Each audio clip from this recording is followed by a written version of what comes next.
Hi hello నమస్తే welcome to our channel. ప్రముఖ ధర్మశాస్త్ర నిపుణులు మనకు సుపరిచితులు డాక్టర్ కాకునూరి మూర్తి గారు మనతో పాటు ఉన్నారు. నమస్కారం అండి. నమస్కారం అమ్మా. ఎలా ఉన్నారు సార్? క్షేమం. సో మనము మామూలుగా ఆనందంగా ప్రశాంతంగా ఉన్నప్పుడు పాజిటివ్ పీపుల్ని అట్రాక్ట్ చేస్తాం, పాజిటివ్ ఎనర్జీని అట్రాక్ట్ చేస్తాం. సో అలాంటప్పుడు ఇప్పుడున్న పరిస్థితుల్లో చాలా మంది స్ట్రెస్ఫుల్ గా ఫీల్ అవుతూ ఉంటారు, బిజీ స్కెడ్యూల్స్ స్ట్రెస్ అయిపోతుంటారు. అలాంటప్పుడు నెగటివ్ ఎనర్జీని నెగటివ్ పీపుల్ని అట్రాక్ట్ చేస్తూ ఉంటారు. వారికి ప్రశాంతత ఎలా చేకూరుతుంది? అంటే స్ట్రెస్ నుంచి బయటకు వెళ్ళాలి అంటే ఏం చేయాలి అసలు? స్ట్రెస్ లోంచి బయటికి రావాలి అంటే మనకు చార్లీ చాప్లిన్ అనే మహానుభావుడు ఒక చిన్న ఎక్సర్సైజ్ చూపించాడు. The great dictator, modern times, gold rush ఇలాంటి సినిమాలు చూస్తే ఆయన ఈ రెండు వేళ్ళని ఇలా పెట్టుకుని ఇలా ఇలా ఇలా అంటూ ఉంటాడు. రెడ్యూసింగ్ ద స్ట్రెస్ అంటూ ఉంటాడు. జపాన్ వాడు ఈ మధ్యనే 4 చక్రాల చిత్రపటం ఒకటి ఏర్పరిచారు.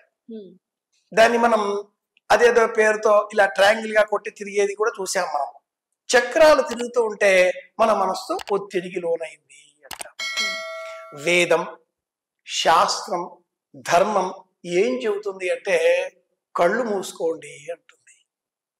కళ్ళు మూసుకుంటే ప్రయాణంలో ఉన్నప్పుడు వెనకాతలు కూర్చున్నాం, 2 వీలర్ మీద, కారులో డ్రైవింగ్ సీట్ లో లేవు, డ్రైవింగ్ సీట్ లో ఉన్నప్పుడు కళ్ళు మూసుకుంటే ప్రమాదం అమ్మాయి. వెనకాల కూర్చున్నాం, ప్రశాంతంగా ఉన్నాం, సోఫాలో కూర్చున్నాం, కళ్ళు మూసుకుంటాం.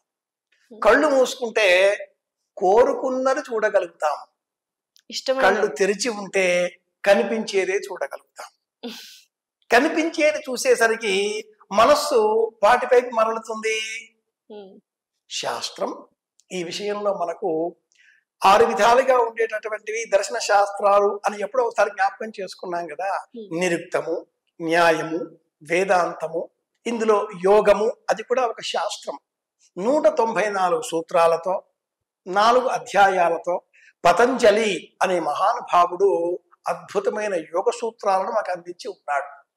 యోగశ్చిత్త వృత్తి నిరోధ, ఇది ధర్మం చెప్పే మార్గం. ఇది రెండవది. చిత్త వృత్తులను అంటే డైల్యూట్ అవుతూ ఉంటుంది. మనస్సు బ్యాడ్ విషయాల వైపు అట్రాక్ట్ అవుతూ ఉంటుంది. సెల్ ఫోన్ ఉంది, 2 చూపిస్తుంటుంది. ఎటువైపు పోతాం మనం ఎవరం? Where is the control factor? మనకే లేదు. చెడు ఎక్కువగా ప్రబలిస్తుంది, పలసనైపోతూ ఉంటాం. అలా కాకుండా ఉండాలి, కళ్ళు మూసుకోవాలి అంటాడు ఆయన. యమ, నియమ, ఆసన, ప్రాణాయామ, ప్రత్యాహార బోల్డ్ అంత లిస్ట్ ఉందండి. ఈ లిస్ట్ అంతా మనకెందుకు కానీ చక్కగా పరమేశ్వరుడిలాగా వీలైనంతసేపు కళ్ళు మూసుకోగానే ఏమంటాయి చూసే మీరందరూ కళ్ళు మూసుకొని చూడండి ఒకసారి. మూసుకోండి కళ్ళు.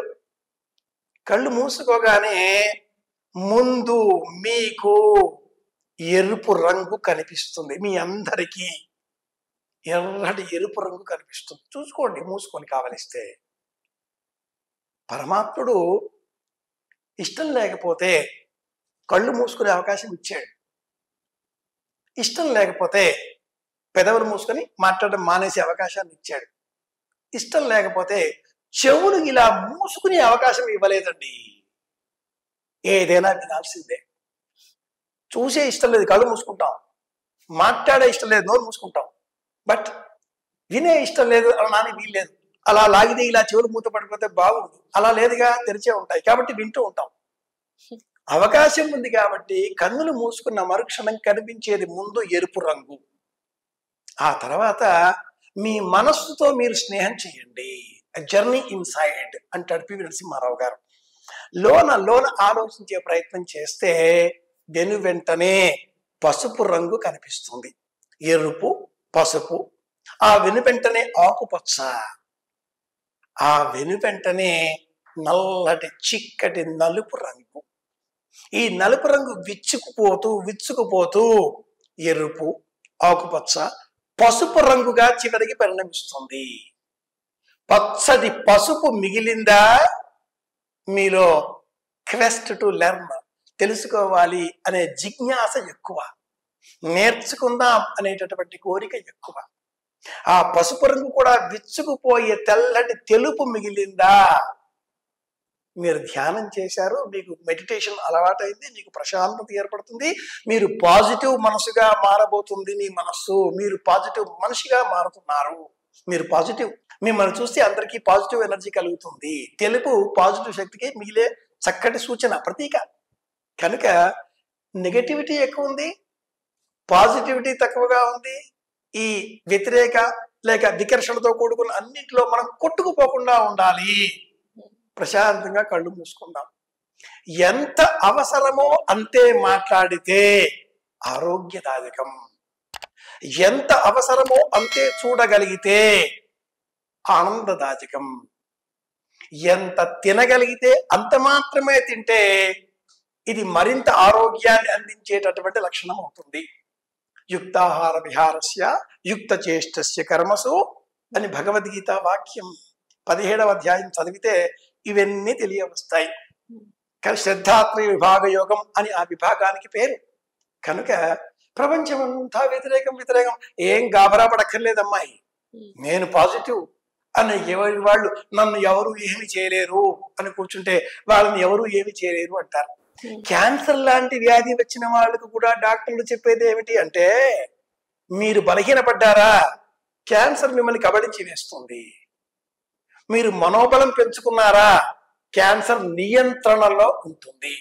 అది క్యాన్సర్ ఏమిటి, షుగర్ కావచ్చు, బీపీ కావచ్చు, శంకు చక్రాల్లాగా ఈ రోజుల్లో అందరికీ వస్తున్నాయిగా. వచ్చేసింది, అమ్మయ్యా నేను కూడా సమూహంలో మారిపోయాను, నాకు కూడా బీపీ వచ్చేసింది, సంతోషం, ఇనాం వేసుకుందాం. వద్దు, టాబ్లెట్లు వద్దు. బలం మాత్ర టాబ్లెట్లు వేసుకుంటే బలం అనుకుంటుంది లోకం ఈనాటికాలో. సామ సంతాన ఇత్యుక్త శిక్ష ధ్యాజ శిక్ష, ఇది కూడా వేదాంగ శాస్త్రాల్లో ఒకటి. అక్కడ ఏం చెప్తాడంటే, మాత్ర అంటే చిటిక వేసే కాలం.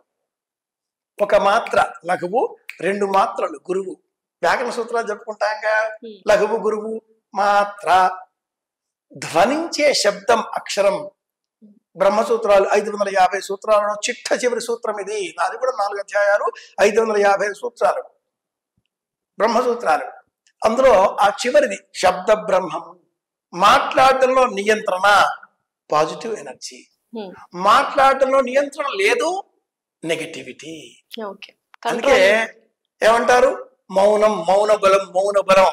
బళ్ళల్లో కూడా ఆ టీచర్ పిల్లలకి ఏం చెప్తుంది, finger on lips, finger on lips. పెదవుల పైన వేలేసుకో, నిశ్శబ్దం నిశ్శబ్దం. ఇలా కూడా భక్తుడు ఏమంటుంది, మాట్లాడక. ఆయన మాట్లాడడం లేదు, ఇలా ఇంట్లో ఉంది అని అర్థం. ఇలా మనం చెప్పుకుందాం. థ్యాంక్ యూ సో మచ్, ధన్యవాదం గురుగారు. మరిన్ని ధర్మ సందేహాలు మరొక ఎపిసోడ్ లో తెలుసుకుందాం. Thank you so much. కృష్ణార్పణం.